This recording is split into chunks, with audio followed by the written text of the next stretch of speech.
যদি সম্পদ রাষ্ট্র না ভাবে তাহলে রাষ্ট্রে বলেন 6 মাস রেমিটেন্স আনা বন্ধ করে দেন, ভিক্ষার থালি হাতে নিয়ে ঘুরতে হবে।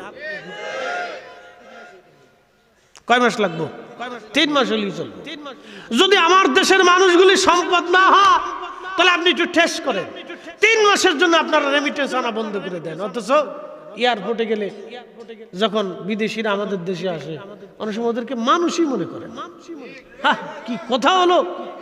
ওরা দেশের সম্পদ, রাষ্ট্রের সম্পদ, বিদেশে যাইয়া প্রচন্ড গরমে আমার প্রবাসীরা কাজ করে। কত প্রবাসী আছে কাগজ নাই, পালাইয়া পালাইয়া জেলখানার মতো থেকে থেকে ওরা কাজ করে। কত পরিশ্রম করে কাজ করে। অসুস্থ হলে ডাক্তার চিকিৎসা পর্যন্ত, ওষুধ পর্যন্ত নিতে পারে না। বিদেশে যারা কাজ করে পরিশ্রম করে কত মানুষ, ভারত থেকে একটা লোক বিদেশে যাইতে 50,000 টাকা লাগে। আজকে দেখলাম সৌদি আরবে ভারত থেকে এক লোক 50,000 টাকা দিয়ে ভারত থেকে সৌদি আরবে যে কাজ পাচ্ছে, কাগজ পাচ্ছে।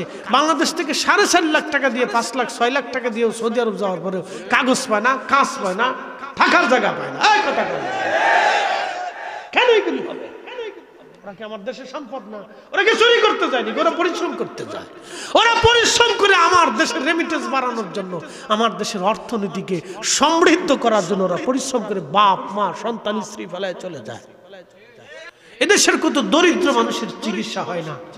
আমার চিকিৎসার জন্য ইন্ডিয়া যেতে হবে, 2 দিন পর পর ভিসা লাগাইতে হবে, সিরিয়ালে দাঁড়াইতে হবে, কত কষ্ট। কেন ইন্ডিয়া যাবো? আমার দেশের 18 কোটি মেধার ভিতরে কি ডাক্তার নাই? আমাকে ইন্ডিয়া কেন যেতে হবে? চিকিৎসার জন্য আমি ইন্ডিয়ার জন্য সিরিয়াল ধরে এতিমের মতো দাঁড়িয়ে থাকতে হয়। মনে হয় যে আমি একটা এতিম দাঁড়িয়ে আছি, নিঃসহায় নিঃসম্বলহীন একটা অপদার্থ। আমি তাদের এম্বাসির মধ্যে দাঁড়িয়েছি, একটা চেয়ার পর্যন্ত দেয় না, বসতে একটা চেয়ার পর্যন্ত নেই। হাজার হাজার মানুষ দাঁড়িয়েছে চিকিৎসার জন্য, রোগীরা দাঁড়িয়েছে ভিসা করার জন্য দাঁড়িয়েছে। কেন আমার দেশের মানুষ ইন্ডিয়ার চিকিৎসা নিতে যাবে? আমার দেশের রাষ্ট্র শত শত কোটি টাকা এদিকে সেদিকে খরচ হয়। আপনারা 100 কোটি টাকা বাজেট করে একটা আলিশান প্রাসাদ করে আপনারা সুন্দর করে একবারে বড় করে একটা হসপিটাল তৈরি করেন, যেখানে হাজার হাজার বড় বড় দামি দামি চিকিৎসক থাকবে। পৃথিবীর সবচেয়ে উন্নত প্রযুক্তির চিকিৎসা ব্যবস্থাগুলি আপনারা নিয়ে আসেন, কেন আনতে পারবেন না? 18 কোটি মানুষের চিকিৎসা দিতে পারবেন না? এদেশের প্রতিনিয়ত কত মানুষ ক্যান্সারে ফ্যান্সারে বিভিন্ন রোগে আক্রান্ত হইয়া বাংলাদেশের সুচিকিৎসা না পাইয়া, প্রযুক্তি মেশিন টেশিন না থাকার কারণে মানুষ ইন্ডিয়া চলে যায়। তাহলে বলেন, যারা রাষ্ট্রের টাকা দিয়ে এমপি মন্ত্রী মিনিস্টার হজে যায়, তার হজ কেমনে হয়? রাষ্ট্রের টাকা দিয়ে যারা সুন্দর বড় বড় হোটেলে মোটেলে বৈশা বৈশা গদগদ করে যে সামনে ইফতার খাবে, ইফতার কেমনে হয় বলে? এদেশের কত গরিব মানুষ ইফতার পায় না। এদেশের কত দরিদ্র মানুষের চিকিৎসা হয় না। আমার চিকিৎসার জন্য ইন্ডিয়া যেতে হবে, 2 দিন পর পর ভিসা লাগাইতে হবে, সিরিয়ালে দাঁড়াইতে হবে, কত কষ্ট। কেন ইন্ডিয়া যাবো? আমার দেশের 18 কোটি মেধার ভিতরে কি ডাক্তার নাই? আমাকে ইন্ডিয়া কেন যেতে হবে? চিকিৎসার জন্য আমি ইন্ডিয়ার জন্য সিরিয়াল ধরে এতিমের মতো দাঁড়িয়ে থাকতে হয়। মনে হয় যে আমি একটা এতিম দাঁড়িয়ে আছি, নিঃসহায় নিঃসম্বলহীন একটা অপদার্থ। আমি তাদের এম্বাসির মধ্যে দাঁড়িয়েছি, একটা চেয়ার পর্যন্ত দেয় না, বসতে একটা চেয়ার পর্যন্ত নেই। হাজার হাজার মানুষ দাঁড়িয়েছে। তাহলে চিকিৎসা আপনাদের মিসালে বেঁধে সুইচ টিপ দিয়ে আকাশে উঠাই দিয়ে চলে যাও, ভিসা করার জন্য দাঁড়িয়েছে। কেন আমার দেশের মানুষ ইন্ডিয়ার চিকিৎসা নিতে যাবে? উত্তর কোরিয়াতে কালেমার দাওয়াত দিও যেমন কঠিন, শত কোটি টাকা এই গোবিন্দের দেশে কালেমার দাওয়াত দেওয়া এরকম কঠিন ছিল। একটা আলিশান প্রাসাদ করে আপনারা সুন্দর করে একবারে বড় করে একটা হসপিটাল তৈরি করেন, যেখানে হাজার হাজার বড় বড় দামি দামি চিকিৎসক থাকবে। পৃথিবীর সবচেয়ে উন্নত প্রযুক্তির চিকিৎসা ব্যবস্থাগুলি আপনারা নিয়ে আসেন, কেন আনতে পারবেন না? 18 কোটি মানুষের চিকিৎসা দিতে পারবেন না?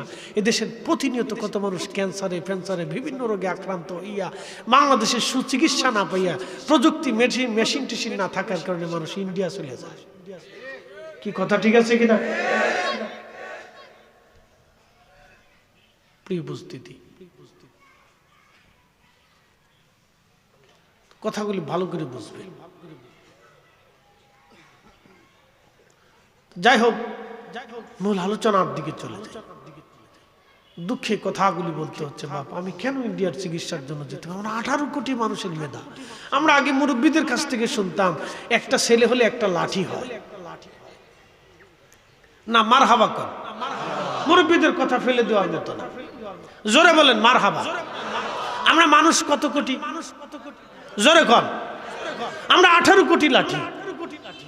কি কথা কর না কেন? মানুষ 18 কোটি, আমরা 18 কোটি সম্পদ।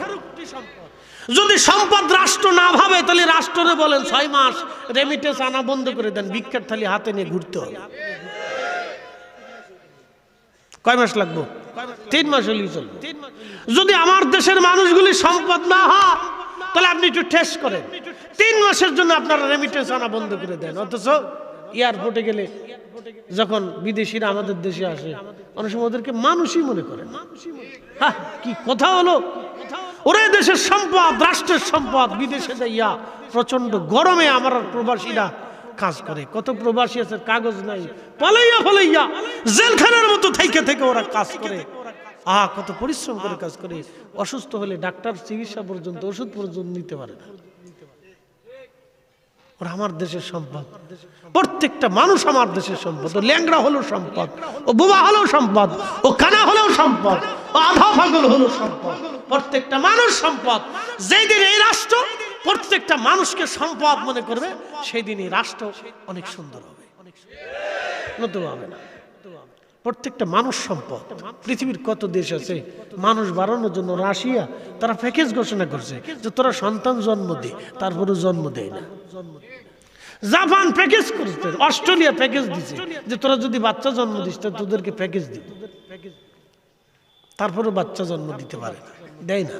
আর আমরা এত সম্পদ থাকার পরেও আমরা এটা সুষ্ঠু ব্যবহার করতে পারি না। বিদেশে যারা কাজ করে পরিশ্রম করে কত মানুষ, ভারত থেকে একটা লোক বিদেশে যাইতে 50,000 টাকা লাগে। আজকে দেখলাম সৌদি আরবে ভারত থেকে এক লোক 50,000 টাকা দিয়ে ভারত থেকে সৌদি আরবে যে কাজ পাচ্ছে, কাজ করছে, কাগজ পাচ্ছে।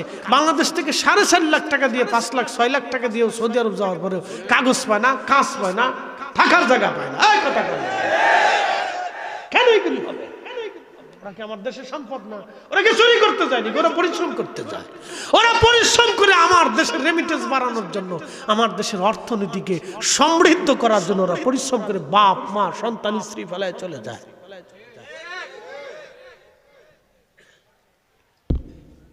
প্রিয় উপস্থিতি, হাজিরিন, কথা তো বলতে বলতে নির্বাচন সামনে, অনেক কথাই বলে ফেলছি। তা আমার দেশের প্রত্যেকটা মানুষ সম্পদ।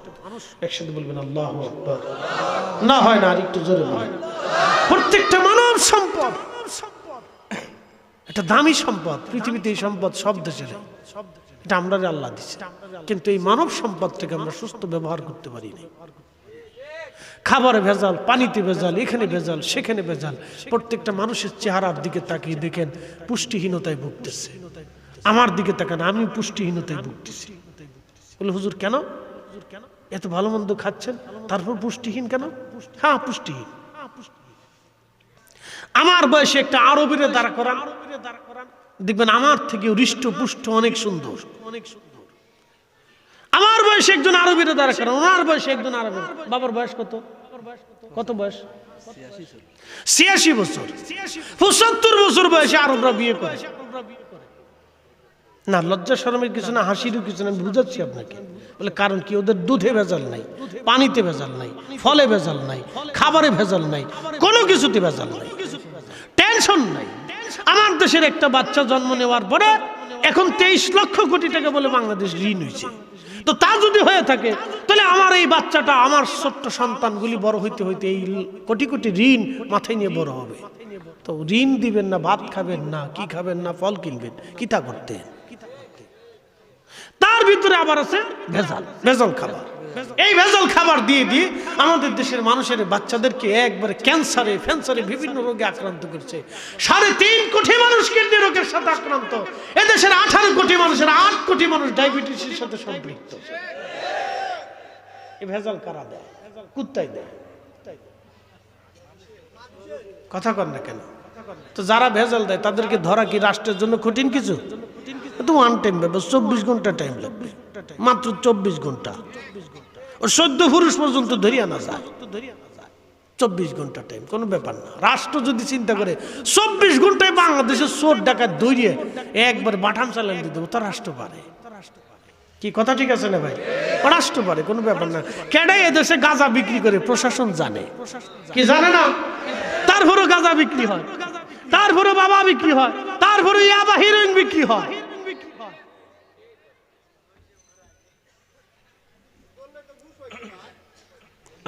জায়গা মতো চলে গেছে রে, দললে তো ঘুষি তো। তার মানে আমাদের মূল সমস্যা হচ্ছে দুর্নীতি। কথা ঠিক আছে কিনা? মূল সমস্যা কি? দুর্নীতি। আল্লাহ দুর্নীতিবাজদেরকে মাটির নিচে দাফন করে দিই, ধ্বংস করে দিই। কোথায় ল্যাংড়া বুবা কানা খুরা একবারে ভিখারি বানাই গিয়া একবারে প্যারালাইসিস রোগ দিয়ে ধ্বংস করে দিই। জোরে বলে না আমি দোয়া কি খারাপ করছি? বালা দোয়া করছি। একবার 18 কোটি মানুষের পক্ষে দোয়া করে দিচ্ছি। আল্লাহ যত দুর্নীতিগ্রস্ত লোক আছে সব সেক্টরে, যত সেক্টরে আছে, এটা ল্যাংড়া কানা বুবা খোরা প্যারালাইসিস দিয়ে আল্লাহ যেন মাটির সাথে দাফন করে দেয়। কারণ ওদের কারণে আমরা বাচ্চা কাচ্চার ভবিষ্যৎ অন্ধকার হয়ে পড়ে রয়েছে। ও কাজ পায় না, চাকরি পায় না, বাচ্চা কাচ্চা ফলে কত মানুষ বিদেশে কাজ করতে হয়, বছরের পর বছর ধরে বিদেশে থাকে। যাক, মনের দুঃখে কথাগুলি বললাম। যাক, আল্লাহ আমরা বুঝার তো